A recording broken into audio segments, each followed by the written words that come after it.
Sanibona. Yebo sister singakwashela imoto. Hayi ngizoba quick no10 minutes kuphela sisi. Uyabona ukuthi bengi-right 10 minutes ngempela. Angisabuzanga kodwa ninjani? Hey, akufani nje yazi izolo. Vuke ekuseni ngifika la ngabo 6. Hayi, ngeke phela ungibuza ukuthi njani bese uyangishiya. Sakuxoxela ukuthi njani. Oh. Akukho right khona abanye bayafika bayapaka basikhokheli. Abanye bayafika sibawashela imoto, abafuna ukukhokha imali eyanele, abanye siyabagadela. Angazi ukuthi kodwa Nkosi yami yini esisazoyenza la eSouth Africa ukuthi babone ukuthi nathi phela siyadeserve ukuthi sihole. Ayikho right ne? Nasekhaya ngikulela ugogo, umamncane naye kade ekhala impesheni yakhe abafuna ukuthi ayithole.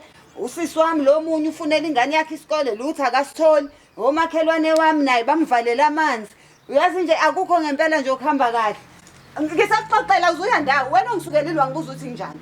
Uzongilinda nje ngizokuxoxela ngize ngiqede.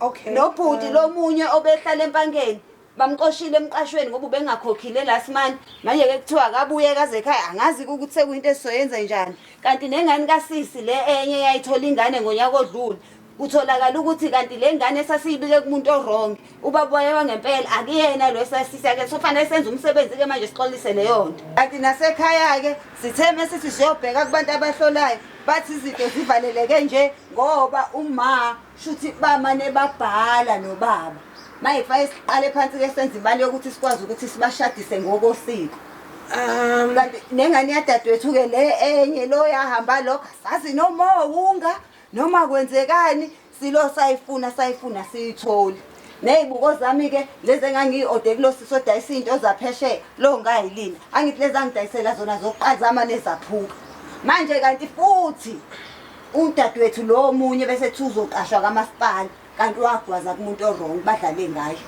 kanti ke futhi